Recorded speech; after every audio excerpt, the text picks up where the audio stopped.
샬롬, 하나님의 평강이 여러분의 삶 가운데 가득 넘치기를 소망합니다.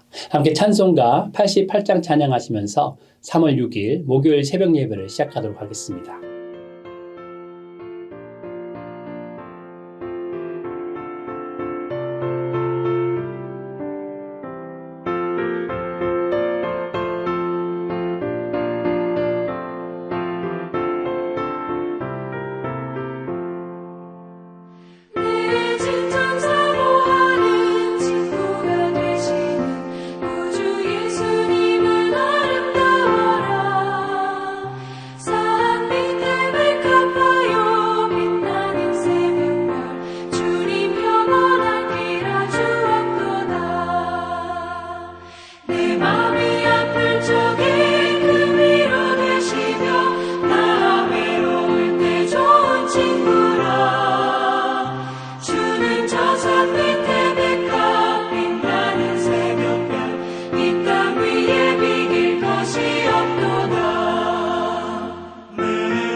함께 기도하겠습니다. 주님 감사드립니다. 오늘도 우리 삶 가운데 함께 하심에 감사드립니다.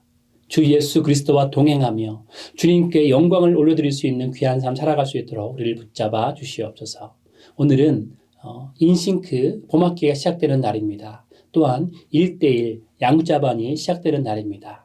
주님께서 함께하여 주셔서 정말 인싱크에 참석하는 모든 하나님의 백성들이 주님의 은혜를 맛보아할 수 있도록 영육 간의 강건함을 얻을 수 있도록 주님 붙잡아 주시고 1:1 양자반을 통하여서 하나님의 백성들을 주님의 은혜 가운데 인도할 수 있는 귀한 은혜가 모든 양자들 가운데 넘쳐날 수 있도록 주님 축복하여 주시옵소서. 우리 가운데 함께 하시고 우리를 인도하신 주님을 찬양하며 주 예수 그리스도의 이름으로 기도드립니다. 아멘. 함께 말씀 보도록 하겠습니다. 오늘의 말씀은 누가복음 12장 54절에서 59절까지 말씀입니다. 또 무리에게 이르시되 너희가 구름이 서쪽에서 이는 것을 보면 곧 말하기를 소나기가 오리라 하나니 과연 그러하고 남풍이 부는 것을 보면 말하기를 심히 더우리라 하나니 과연 그러하니라. 외식하는 자여 너희가 천지의 기상은 분간할 줄 알면서 어찌 이 시대는 분간하지 못하느냐. 또 어찌하여 옳은 것을 스스로 판단하지 아니하느냐. 내가 너를 고발하는 자와 함께 법관에게 갈 때에 길에서 화해하기를 힘쓰라. 그가 너를 재판장에게 끌고 가고 재판장이 너를 옥졸에게 넘겨주어 옥졸이 옥에 가둘까 염려하라. 내게 이르노니 한 푼이라도 남김이 없이 갚지 아니하고서는 결코 거기서 나오지 못하리라 하시니라. 아멘. 한국 교회나 미국 교회나 다음 세대들에 대한 관심이 많은 시대입니다. 왜냐하면 시대가 바뀌면서 문화도 바뀌고 믿음 생활의 모습도 바뀌게 되는데 우리 다음 세대들이 건강한 신앙생활을 하기에 점점 더 어려운 시대로 변화되어 가고 있기 때문입니다. 시대는 점점 더 악해지고 세상에는 신앙생활을 방해하는 요소들이 점점 더 많아지고 있습니다. 신앙생활을 하기에 점점 더 어려워지는 환경에 놓여 있는 다음 세대들이 교회를 떠나게 된다면 앞으로의 교회의 미래도 점점 더 어두워지기에 한국 교회나 미국 교회도 다음 세대들에 대한 많은 관심을 두게 되는 것이죠. 교회학교 전문가들은 다음 세대들에게 접근할 때 기존의 방식이 아닌 다음 세대에 맞는 방식으로 다가가야 한다고 말합니다. 설교를 예를 들면 다음 세대들에게는 설교의 구조가 기존의 설교와는 달라야 한다고 합니다. 다음 세대들은 설교에 집중하는 시간이 짧기에 설교의 구조도 단순해져야 되고 길이도 짧아야 하는 것이죠. 전달 방법도 다릅니다. 다음 세대의 눈높이에 맞는 언어 표현으로 설교해야 한다고 전문가들은 강조합니다. 그리고 전달하는 언어도 문어체 문장이 아니라 구어체 문장을 사용해야 되고 추상적인 말이 아니라 손에 잡힐 듯한 구체적인 말을 사용해야 한다고 말을 하고 있죠. 대상이 다르면 그 대상에 맞춰 커뮤니케이션을 해야 하는 것이죠. 현대에는 다음 세대들의 신앙 교육을 위해서 이렇게 다음 세대에 맞는 접근 방법을 여러 방법으로 고민하고 있습니다. 신앙의 유산이 세대가 바뀌면서 끊어지는 것이 아니라 신앙이 다음 세대로 잘 이어져 세대를 넘어 신앙이 유지되어 가기를 바라기 때문에 다음 세대에 맞는 신앙 교육에 대해서 고민하고 있는 것이죠. 오늘 말씀도 예수님께서 대상에 맞춰 그 대상에게 꼭 필요한 말씀을 하고 계신 것을 보게 됩니다. 54절을 보니까 예수님께서 오늘 말씀하고 계시는 대상은 무리입니다. 지금까지 제자들에게 말씀하시고 종교 지도자들에게 말씀을 하셨는데 이제 예수님을 따르는 많은 무리들에게 말씀하고 계시죠. 무리에게 맞춰 무리가 쉽게 알아들을 수 있는 비유로 우리에게 꼭 필요한 너무나 중요한 말씀을 하고 계십니다. 예수님을 따라다닌 사람들은 정말로 각양각색의 많은 부류의 사람들이었습니다. 그들은 각자가 원하는 것들이 달랐습니다. 병고침을 바라는 사람도 있었고 예수님의 능력 있는 말씀을 듣고 싶어하는 사람들도 있었습니다. 예수님을 따라다니면 끼니 거릴 일이 없기 때문에 따라다니는 사람들도 있었을 것입니다. 무리들 중에는 예수님이 정말 메시아인지 궁금해하는 사람도 있었습니다. 뭔가 특별할 것 같은 예수님을 따라다니기는 했지만 기존에 자신이 알고 있었던 것과 배워왔던 것과 다르기에 예수님을 경계하는 사람도 있었습니다. 혹은 그냥 옆에 친구가 가자고 해서 부인이나 남편이 가자고 해서 예수님을 따라다녔던 사람들도 있었을 것입니다. 예수님은 오늘 그런 모든 무리들에게 누구에게나 공통되는 꼭 필요한 말씀을 하신 것입니다. 정확히 말하자면 예수님은 무리를 책망하셨습니다. 왜 지금 이 시대를 분간하지 못하는지, 왜 옳은 것을 스스로 판단하지 않고 있는지를 책망하고 계신 것이죠. 예수님이 하신 책망의 내용은 두 가지인데 첫 번째는 시대를 분간하라는 것입니다. 캘리포니아는 겨울이 우기입니다. 지금 이 겨울이기에 LA에 비가 몇 차례 내렸죠. 겨울에 비가 내리는 것을 캘리포니아에 사는 사람들은 상식적으로 알고 있습니다. 미국 서부인 캘리포니아는 겨울에 비가 오지만 반대로 미국 동부에 있는 도시들은 겨울에 눈이 많이 내립니다. 그래서 올겨울 동부에 눈이 많이 온 것을 우리는 뉴스를 보고 알고 있습니다. 이것 또한 매우 상식적인 일이죠. 마찬가지로 이스라엘 지역에서도 일기예보를 예측하는 것은 상식적인 일이었습니다. 54절 말씀처럼 구름이 서쪽에서 일어나면 소나기가 오는 것을 누구나 예측할 수 있었습니다. 이스라엘 지역은 지중해의 동쪽에 위치하고 있죠. 그래서 바다인 서쪽에 비해서 산이 있는 동쪽이 더 높았습니다. 이런 이스라엘의 지형적인 특성 때문에 지중해를 통과한 습한 공기가 서쪽에서 동쪽으로 점점점 높은 곳으로 이동하면서 구름을 형성하게 되었고, 이 구름이 뭉치게 되면 비를 뿌리게 됩니다. 따라서 서쪽에 구름이 있는 것을 보면 비가 곧 올 것이라고 예측하게 되는 것이죠. 실제로 열왕기상 18장에서 엘리야는 가뭄의 끝에 하나님께 비를 내려 주시기를 간구합니다. 그리고는 사환에게 바다 쪽, 즉 서쪽을 계속 보라고 했습니다. 왜냐하면 서쪽에 구름이 몰려오면 비가 올 것이기 때문이죠. 그래서 우리가 잘 아는 것처럼 사환은 실제로 바다에서 작은 구름이 있는 것을 보았고 이후에 큰 비가 내렸습니다. 그렇기에 54절에 곧 말하기를 이라고 말씀하는 것처럼 구름이 서쪽에서 일어나는 것을 보면 곧바로 사람들은 이제 소나기가 오겠네라고 말한다는 것이죠. 즉 구름이 서쪽에서 일어나는 것과 비가 오는 것과의 이 관계에 대해서 사람들은 너무나 잘 알고 있었다는 말입니다. 그런데 중요한 것은 소나기를 예측하는 것은 똑똑한 사람만 알았던 것이 아닙니다. 누구나 상식적으로 다 알고 있는 사실이었다는 것입니다. 수많은 시간 동안 기상을 관찰하면서 이런 상식이 생겨났습니다. 따라서 상식적으로 누구나 알 수 있고 인정하는 것이 서쪽 하늘에 구름이 보이면 비가 온다는 것입니다.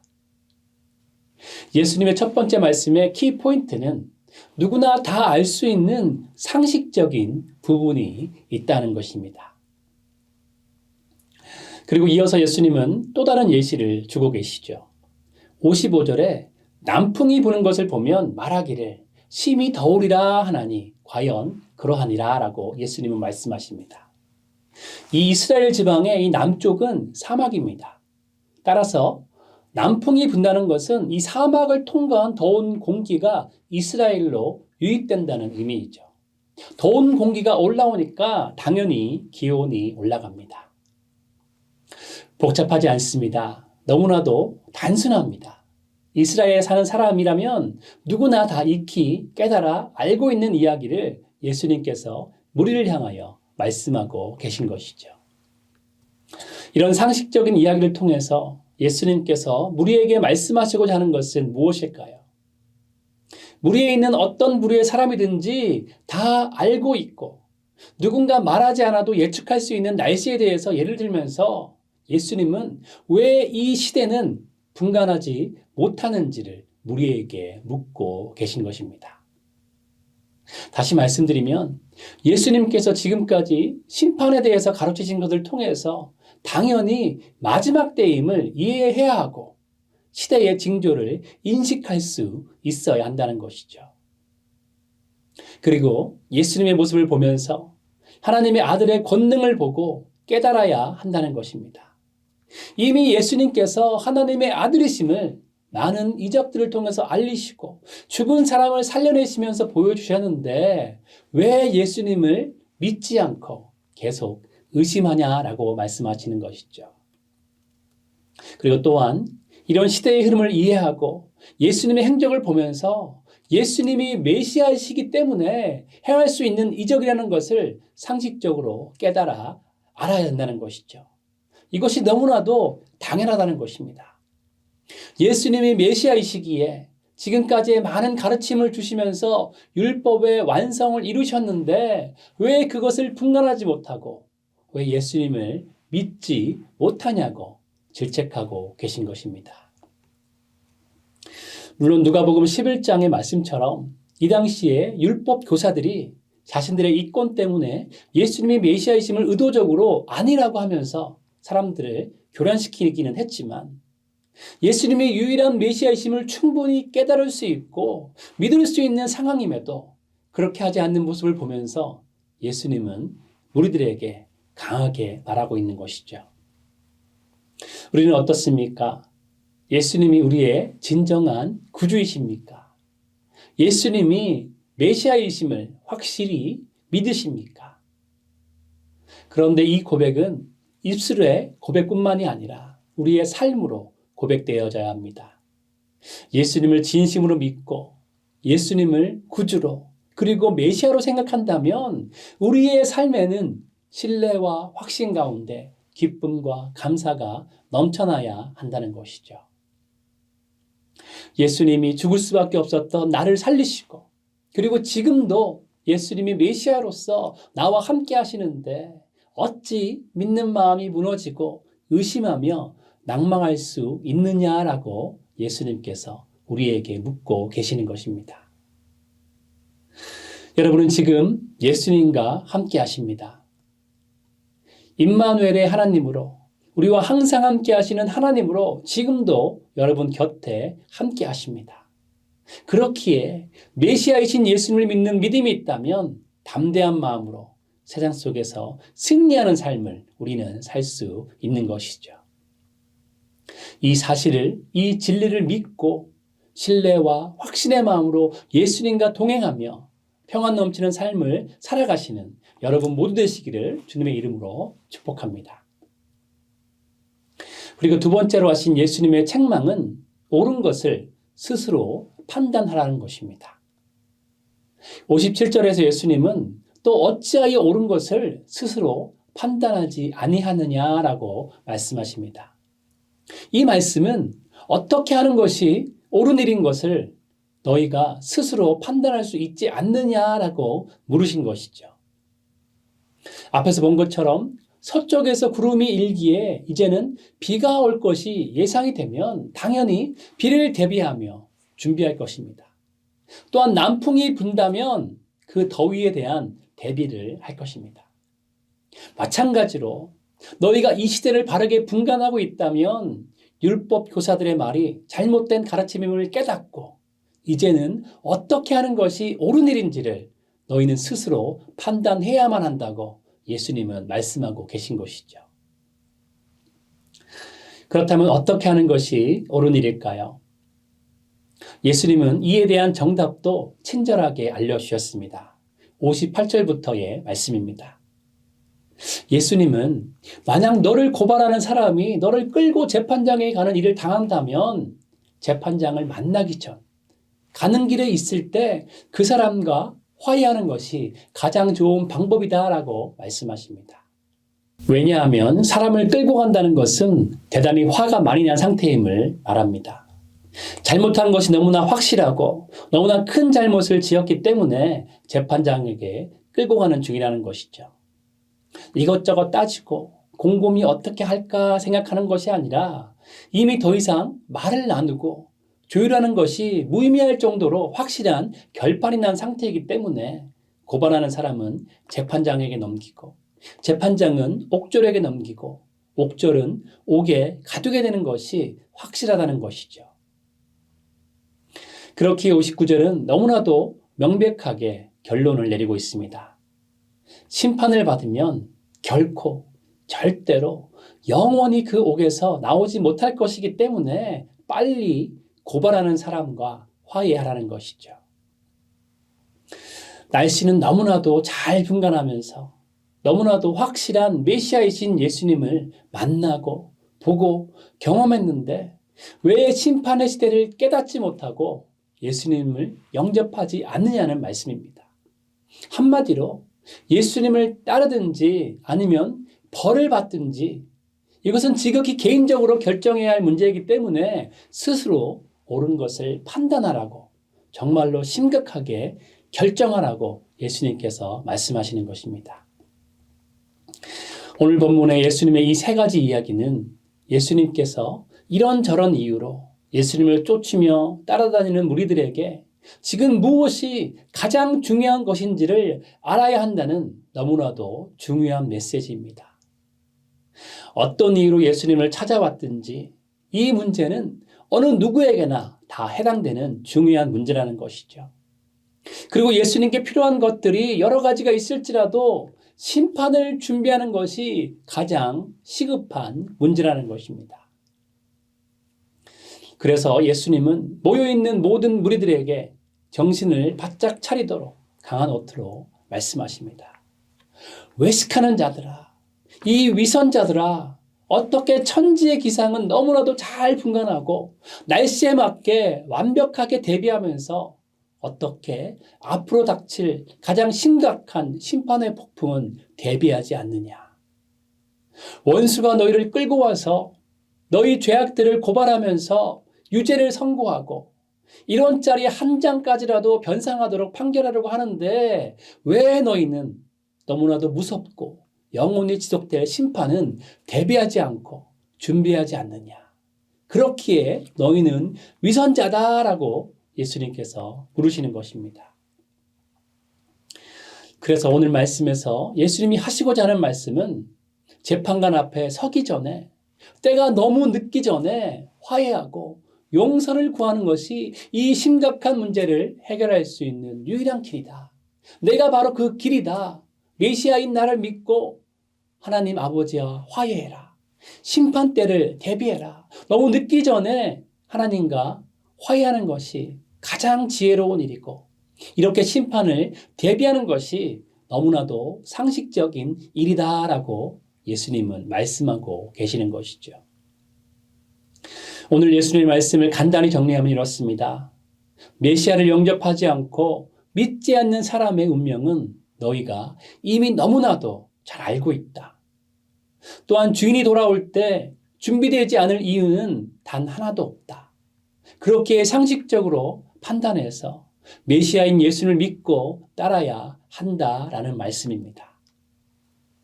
이 말씀은 오늘날 우리들에게도 동일하게 적용되는 말씀이죠. 우리도 예수 그리스도의 재림을 위해서 날마다 준비하는 삶을 살아야 합니다. 마지막 시대를 살아가는 그리스도인으로서 불심판을 받지 않기 위해서는 그리스도의 재림을 상식적으로 준비해야 합니다. 상식적이라는 것은 너무나도 당연하고도 마땅히 해야 할 일이라는 것이죠. 예수님의 재림을 준비하는 것은 성령 하나님께 우리를 내어드리고 그 성령 하나님께서 우리를 이끌고 인도하시는 일에 민감하게 반응하며 순종하는 것입니다. 매 순간마다 성령 하나님께서 우리를 부르시는 그 부르심에 응답하며 예수님을 나 개인의 주님으로 고백하는 삶을 살아야 하는 것이죠. 이러한 삶은 예수님을 나의 진정한 구주로서 인정하면서 예수님께 나의 삶을 온전히 드리는 삶입니다.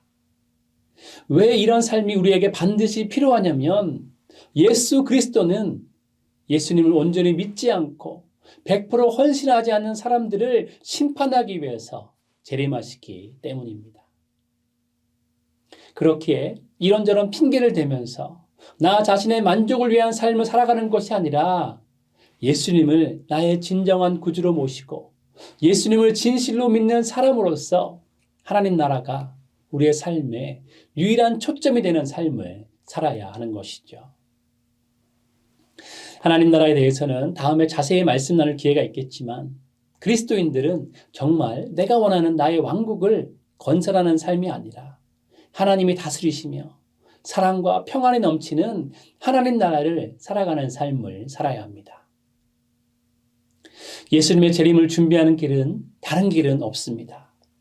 오직 순결한 신부로서 우리의 삶을 준비해야 합니다. 신랑이 올 때까지 깨어있는 신부로서 우리의 몸과 마음을 잘 준비하며 기다려야 하는 것이죠. 하나님의 인재 연습이라는 책이 있습니다. 이 책 속에 감동적인 이야기는 수도원 주방에서 일을 하는 로렌스 형제의 이야기입니다. 로렌스 형제는 주방에서 계란 프라이를 하다가 하나님의 임재가 느껴지면 즉시 그 자리에서 바닥에 엎드려서 하나님의 임재를 누렸습니다. 삶의 작은 순간에서도 하나님과 동행하면서 하나님을 느끼게 되면 곧바로 반응하며 하나님 앞으로 나아간 것이죠. 내가 무엇을 하느냐는 중요한 것이 아닙니다. 내가 어떤 사람인지가 정말로 중요합니다. 나의 정체성이 예수님을 진정으로 믿고 따르는 사람인지, 매 순간마다 예수님과 동행하며 사는 사람인지, 나의 왕국을 만들려고 아등바등 사는 사람인지, 아니면 하나님이 다스리시는 하나님 나라에 살면서 하나님을 누리고 하나님의 임재 안에 살아가면서 어떤 상황 속에서도 천국의 은혜를 누리며 예수님의 재림을 기쁨으로 기다리고 준비하는 사람인지, 이것이 가장 중요한 일인 것입니다. 한국의 선한목자교회 유기성 목사님은 예수 동행의 일기로 유명하십니다. 오랜 기간 동안 예수 동행의 일기를 강조하시면서 매일 하나님과의 만남, 하나님이 주신 말씀, 예수님과 동행하는 삶의 이야기들을 일기로 쓰면서 나의 신앙일지를 매일 쓰도록 성도들을 이끄셨습니다. 그리고 요즘은 하루 1시간 기도를 하면서 예수님 안에 거하는 삶을 강조하고 계십니다. 요즘 저도 저희 아내와 함께 하루 1시간의 기도를 하고 있습니다. 그런데 기도할 때 강구만 하는 것이 아닙니다. 기도 중에 예수님과 깊은 대화를 나누며 예수님과 깊이 교제하고 예수님을 누리는 시간을 갖습니다. 기도하면서 하나님께 나의 사랑을 진심으로 고백하는 것이고요. 하나님께서 지금까지 주신 은혜를 생각하며 감사의 기도를 드리며 하나님의 사랑과 자비, 그리고 하나님의 위대하심을 높여드리는 기도를 하는 것입니다. 1시간 동안 정말 찐하게 하나님과 데이트를 하며 하나님 자체를 누리며 동행하는 기도의 시간입니다. 예수님과 동행하며 매일 영적인 신앙 일기를 쓰고 예수님 안에 거하는 기도의 삶이 이어질 때 얻는 큰 유익이 있습니다. 어렵고 힘든 문제들이 있을 때 그 당시는 전체 그림을 모르고 깨닫지 못했던 것들이 영적으로 깨어있는 삶을 살아갈 때 어느 순간 모든 것이 연결되게 되고 깨달아지면서 하나님의 뜻이 너무나도 명확하게 보여지게 되는 것입니다. 조각조각 떨어져 있던 일들이 이제 퍼즐이 맞춰지면서 하나님의 뜻하신 바가 무엇인지를 확실하게 알게 되는 것이죠. 이럴 때 우리의 신앙의 여정 가운데 희열을 느끼게 됩니다. 이것이 바로 천국입니다. 이것이 바로 예수님이 나의 왕 되신 하나님의 나라를 살아가는 모습입니다. 로렌스 형제는 그냥 하나님의 임재에 들어갈 수 있었던 것이 아닙니다. 유기성 목사님이 강조하시는 이런 삶이 예수님과 동행하며 의도적으로 일기를 쓰며 나의 신앙을 정리하고 1시간씩 하나님과 교제하는 삶이 이어질 때 우리는 하나님을 누리고 천국을 누리게 되는 것이죠. 로렌스 형제는 스토원에서 이런 삶이 훈련이 되어 있었기 때문에 계란 후라이를 하다가도 하나님의 임재 안으로 들어갈 수 있었던 것입니다. 기도는 강구만 하는 것이 아닙니다. 기도는 하나님과 대화를 나누는 것이고 또한 하나님의 뜻과 하나님의 마음을 듣는 시간입니다. 그리고 성령 하나님께 순종하는 삶은 예수님을 나의 진정한 왕으로 모시고 사는 삶입니다. 나 중심의 삶을 사는 것이 아닙니다. 예수님 중심의 삶을 사는 것이죠. 그리고 성령 하나님께 순종하는 삶은 하나님 나라 안에 살아가며 예수님의 재림을 준비하는 삶입니다. 여러분을 축복합니다. 사랑하는 여러분 모두는 외식하는 사람이 아니라 옳은 것을 스스로 판단하셔서 예수님이 다시 오실 길을 은혜 가운데 준비하심으로 이미 우리 가운데 임하신 하나님 나라를 충만히 누리시는 여러분 모두 되시기를 주님의 이름으로 축원드립니다. 함께 기도하겠습니다. 주님 감사드립니다. 우리를 주님의 자녀로 부르시고 또한 오늘도 우리 삶 가운데 함께 하심에 감사드립니다. 주님, 마지막 때임을 우리가 기억하게 하시고 정말 깨어있는 신부와 같이 지혜롭게 신앙의 삶을 살아갈 수 있도록 아버지 붙잡아 주시옵소서. 주님 날마다 깨어서 주님과 동행하게 하시고 하나님의 음성을 듣는 주님의 뜻을 깨달아 알 수 있는 귀한 삶 살아갈 수 있도록 우리를 붙잡아 주시옵소서.